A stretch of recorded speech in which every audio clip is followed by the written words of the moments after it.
Today, I want to go through some absolutely massive stories. Antifa is going to be on the run soon. The government is about ready to crack down on them.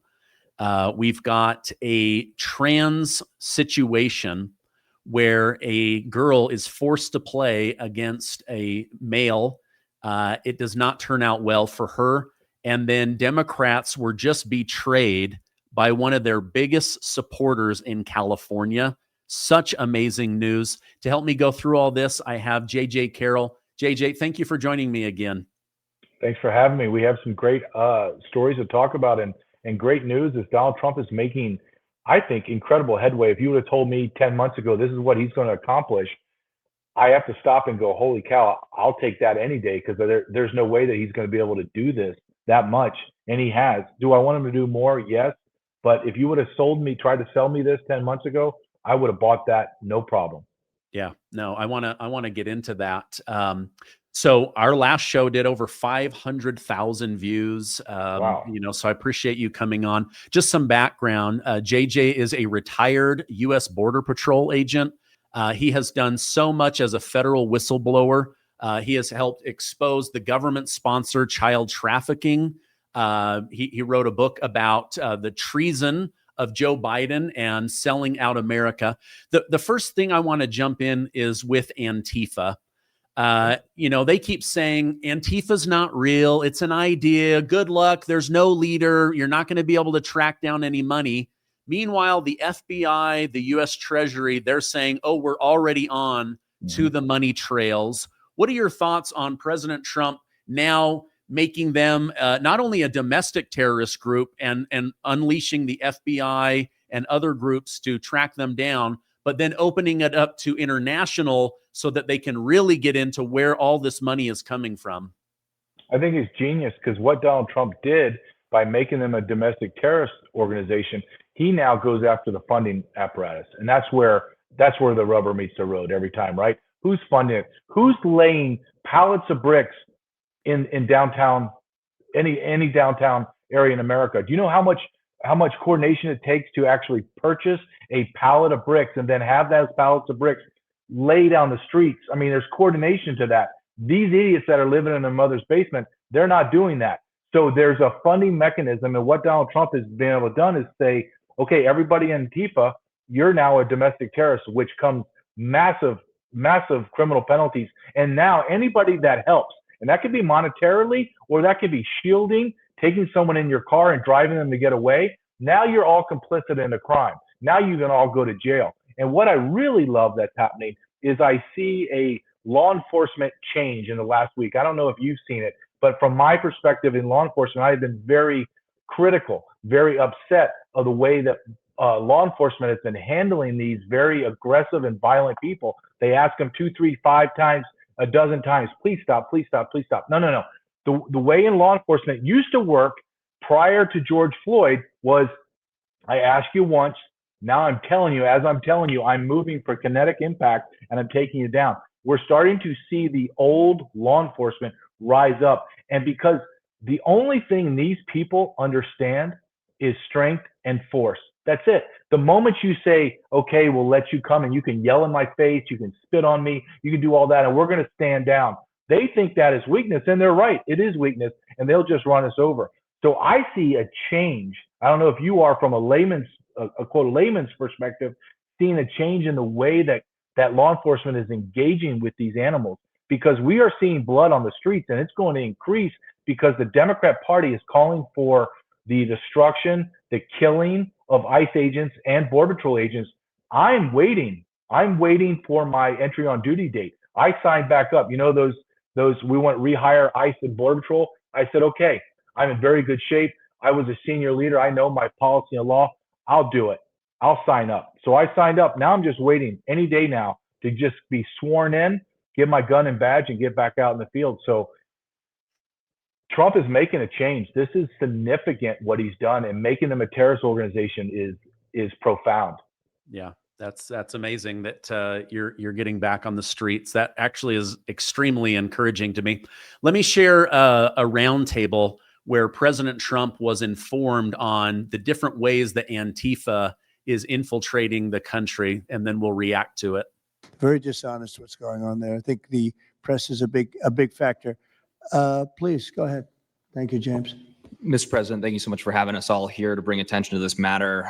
You did mention MSDNC, CNN, a handful of those other outlets that have been lying about, various things, but especially what ICE, brave men and women over at ICE have been doing. I was talking to Antifa members in Portland the other day, and a lot of these people genuinely believe, they buy these lies, and they genuinely believe that they're fighting against literal Nazis and not brave men and women that are putting their lives on the line to basically enforce basic immigration law, right?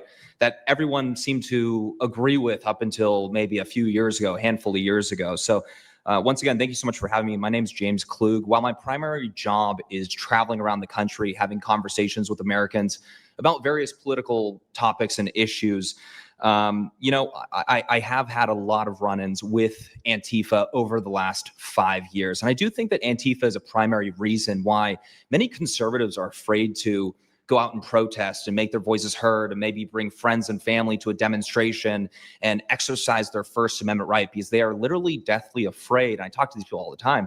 They're afraid of militants showing up in black bloc and hurting them and their families. And, I've personally witnessed Antifa assaulting hundreds of police officers. I've witnessed them firebombing police departments and federal property. I've witnessed them making death threats against federal agents, police officers, journalists. I think I've witnessed every single person here, maybe not personally, but I've seen them get, hunted down and attacked. And so this is a group that is responsible for a good percentage, if not a majority, of the violent riots in 2021 and 2020, when Democrat mayors had a kind of a hands-off approach with these left-wing militants. Just as a quick reminder for everybody, we're talking about dozens of murders that happened in those riots. We're talking about billions of dollars of damage to property and communities all over the country. We're talking about thousands of officer injuries. So this isn't just like some little thing that they're, they punch a journalist here and there. No, they're responsible for a lot of damage and a lot of people that have unfortunately died and basically suppressing people's voices, So he goes on to say that the media is complicit in this because they are terrified to actually go in and cover the story because they get hit with bricks, they get firebombed, they get attacked. He's talking about knowing people that have died. We remember the Summer of Love, but what's going to happen when suddenly Border Patrol, DHS, or ICE, one of these agents is going to get killed? Because as he mentioned, they're literally been brainwashed to believe that the person in that uniform doing their duty for America is a literal Nazi, a follower of the Fuhrer led by Donald Trump. Your thoughts on that? I love what that gentleman said is he enumerated, he brought back and said, okay, let's make sure we understand what we're talking about. We're not talking about a group of people that hate the media. Well, we all hate the media, right? But we're talking about people that cost billions of dollars. They injured thousands of police officers. They've murdered dozens, if not over 50 to 100 people. Rapes that we don't even know about that have went untold, but the ones we do know about are numerous. We're talking about a vicious group of people that are funded by George Soros, the Tides Foundations, all of these people. The Walton family, the Walmart family, doing the No Kings. They're all together, right? So for him to enumerate that, I thought that was very important. And from a law enforcement perspective, I'm looking at it as a simple, when is a law enforcement officer going to be killed? Like, when's that going to happen? And then how many? It's not if.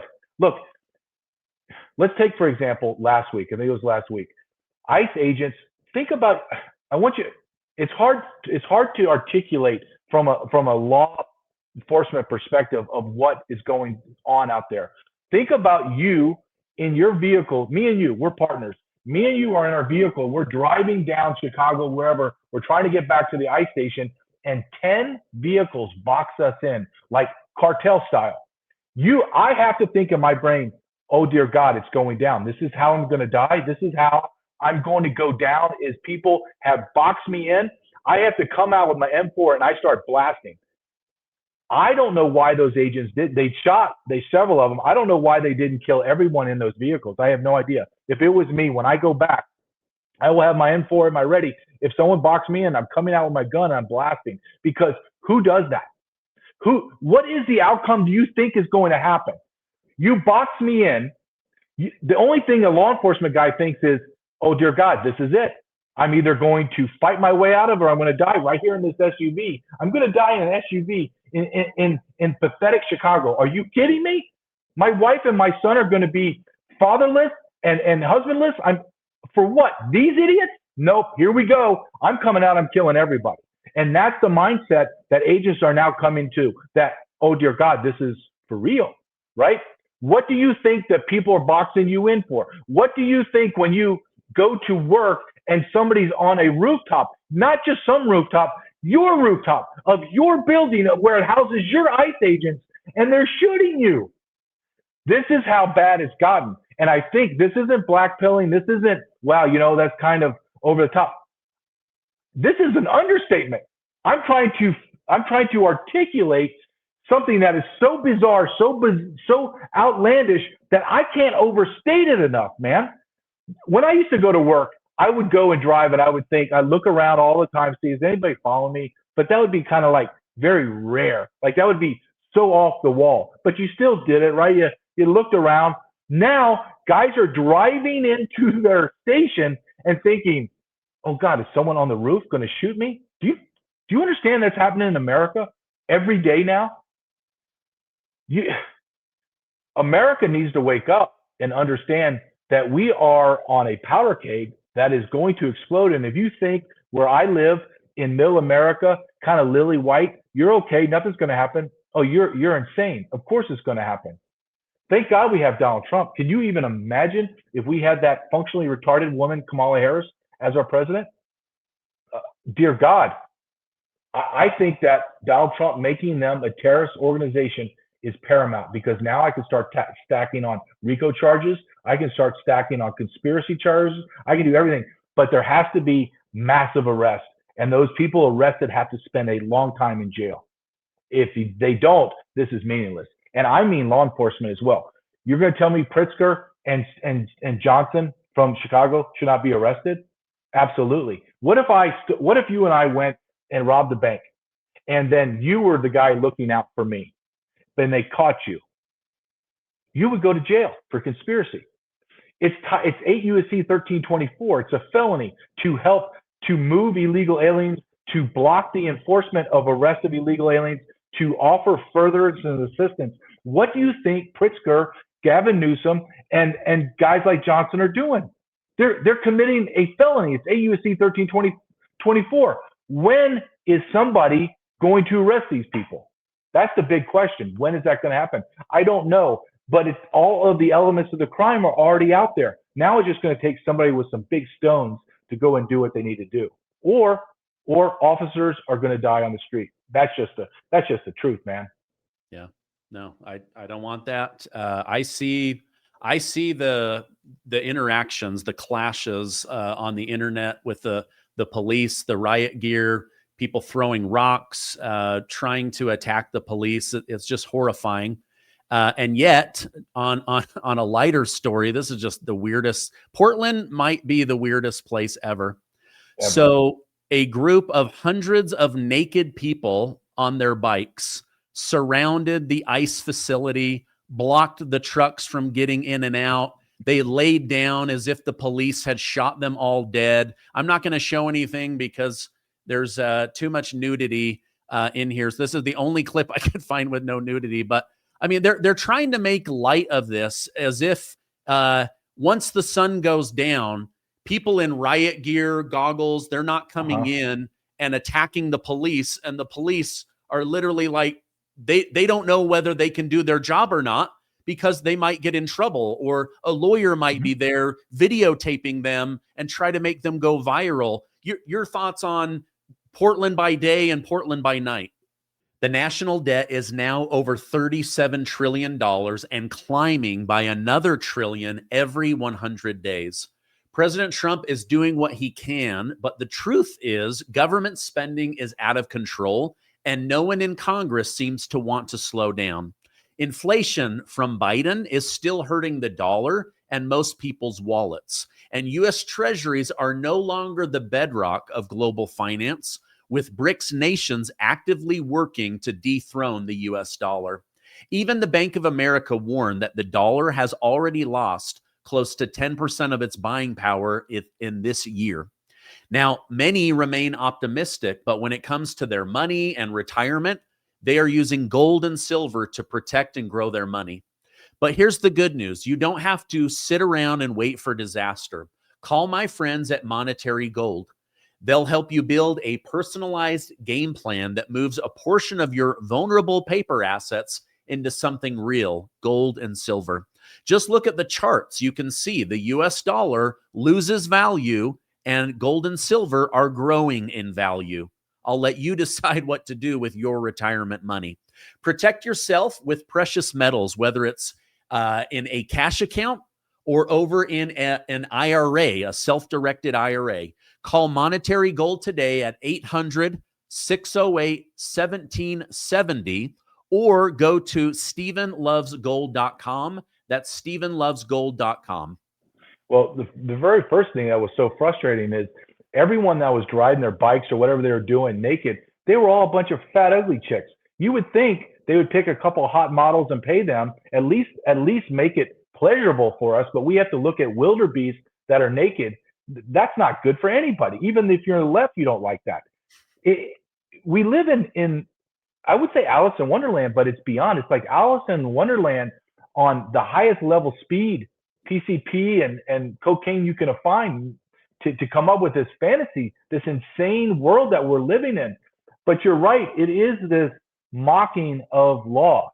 And then at night, then all of the savages come out and they start firebombing, fighting with law enforcement. Listen, can you imagine, and I did this for 24 years, every single day. What if I told you you're going to do a podcast every single day, but I'm going to guarantee you now, okay, this is going to happen, so prepare yourself. Every single day, you go to work to do a podcast, someone's going to come in and assault you. And maybe it's like 10 people. But just deal with it. This is just, you signed up for it. This is your job. Sorry, I'm not going to help you. You just do it. And then some random naked people are going to run in and throw and defecate all over your house and maybe beat up your wife and rape your child, whatever. Just deal with it. That is what they're telling law enforcement to do. Hey, we're going to dox you. We're going to come to your kid's school. We're going to come to your house. We're going to try to kill you or maim you at best on the streets.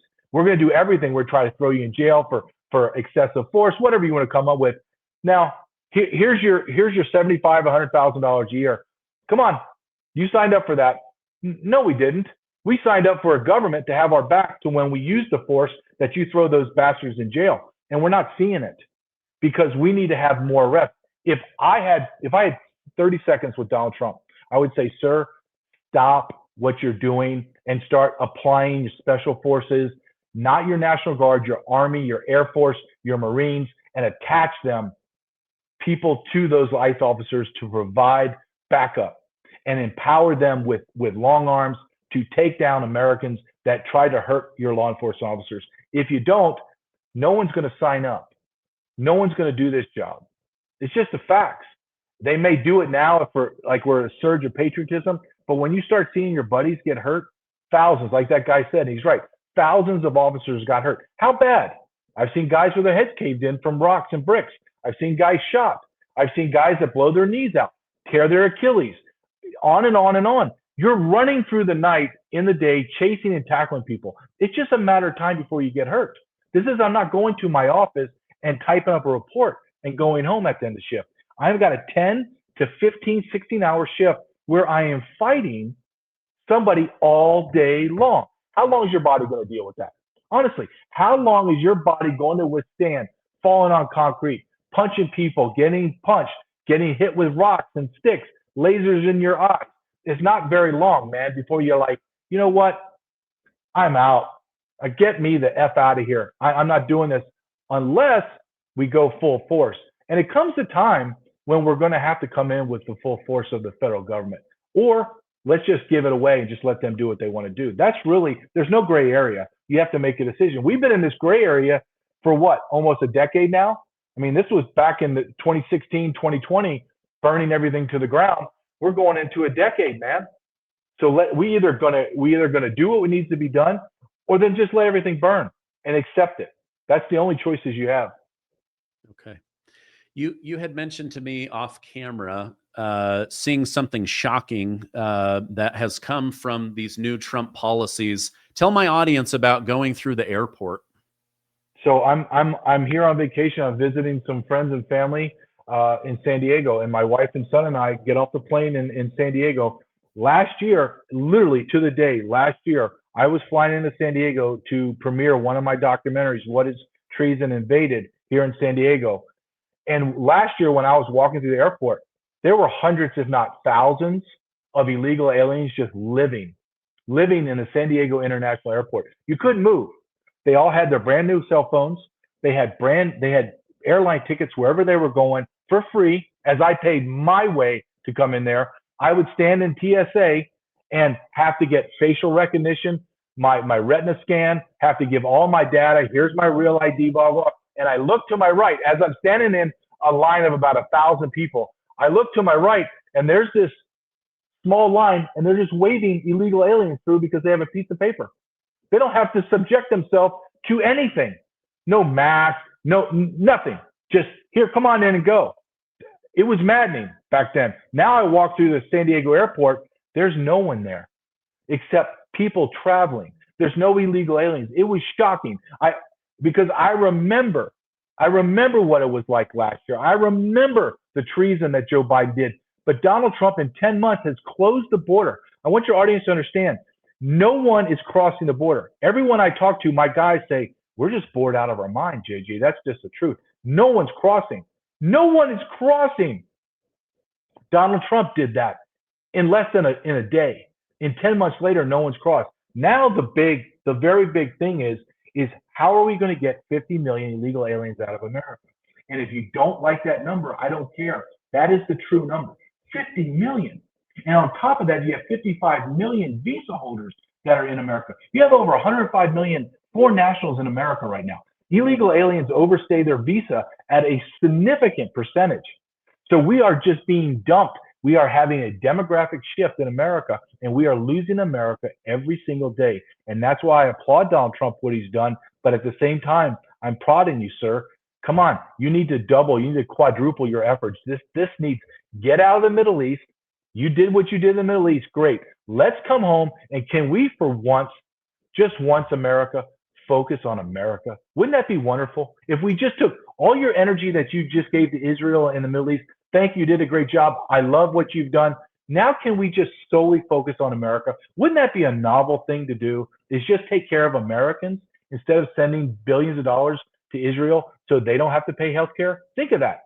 I mean, what we're living through today is mind-boggling. But Donald Trump has done some great things, but some things I'm saying you need to do more of it. And this is one of those things. Yeah, no, I agree. We got to keep the pressure there so that he knows what MAGA and the people that voted for him want. At the same time, I didn't expect this border situation to resolve itself as quick as it did. And I had a similar circumstance where my wife and we were flying out of Phoenix, and I could barely get my luggage around because illegal immigrants were literally like setting up little tent cities within the airport, and I'm trying to get to my flight on time. And so next time I go to Phoenix, I'm going to report back to you on how much that has changed. So Democrats right now, we're in the middle of a government shutdown. They're continuing to fight Trump. Anything he wants, they try to do the opposite of that. Well, now one of their biggest supporters, Mark Bienoff, a tech billionaire who started a group called Salesforce, he is now saying Trump is doing a great job. I don't want to raise a family in California where drug addicts are everywhere. People are crapping on the sidewalk. Illegal immigrants get preference over Americans. And this is the godfather of Gavin Newsom, his daughter. And he is saying, I don't care.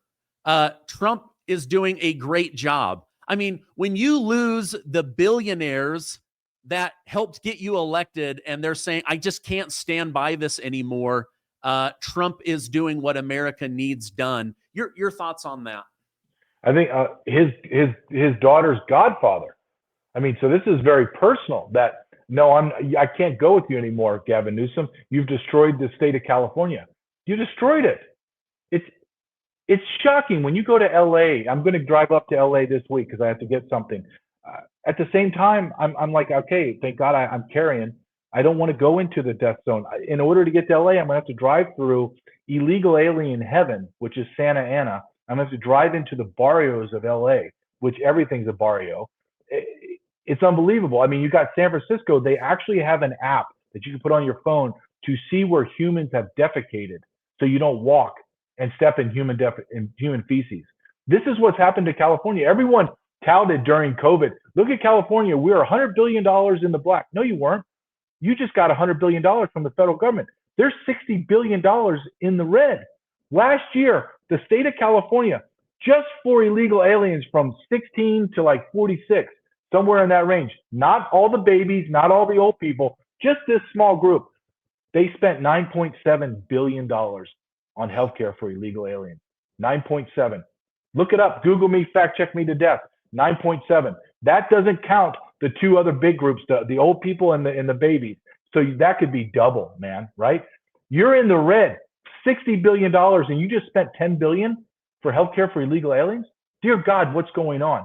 This place, I would never move back here.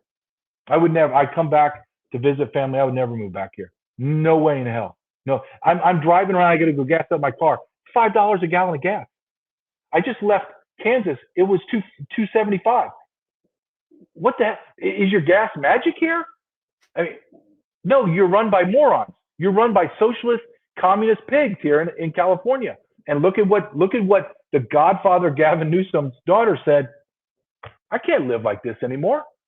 Think about the level of pain and frustration that a billionaire that does not live like you and I, he doesn't travel. He's not going through illegal alien airports or walking through defecated sidewalks. This man's flying private jets. He has guards everywhere. He has no fear of anything, and he doesn't worry about $5 a gallon of gas. Even he's saying, I'm done. I'm out. Think of that. That's how bad it is in California. Yeah, I mean, he's got thousands of employees, though, that live through that. And he's going, wait a minute, I've got a voice. I've got to speak up. So think of the risk. If you and I say we're for Donald Trump, it's not that big of a risk. Yeah. But one of the top billionaires that is behind Gavin Newsom, Nancy Pelosi, California, all that, he's saying, I'm done. I can't do this anymore. Okay, final story. Speaking of California, a 15-year-old girl is forced to play basketball against an 18-year-old boy who says he's a girl. So he's a transgender. Listen to what this family went through and the outcome of the situation. We realized there was a boy on the team. And let me just say, this person is 18 years old. So he's a grown man at this point that was playing on a JV basketball game with 14 and 15-year-olds. So I went up and I talked to the athletic director and I said, can you tell me if that's a boy on the team? And he said, I'm not going to, say we do not discriminate based on sexual identity. And I said, well, President Trump just yesterday signed an executive order saying there's no boys or men in women's or girls sports. And he said, we do not have to follow that. We follow Washington state law and WIAA. So once that happened and I realized that Frances was sitting out, it wasn't until towards the end of the game when there was a lot that went on between the time that we realized there was this boy on the team. And when she was leaving, she was so mad. She felt like she had been exposed and it was just a terrible situation. She walked by and said that you're a man. She was so frustrated in the situation. And that is why she has been now charged with bullying, harassment, and intimidation for misgendering this person. You just have to laugh, though, right? And it's so crazy.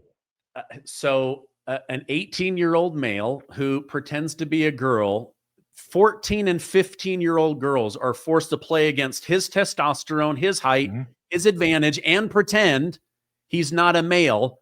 And then when one of them speaks out and says the truth, you're a boy. This is unfair. Boom. Now you're kicked out of school. Now you're in trouble for misgender. I don't know. That's insane to me.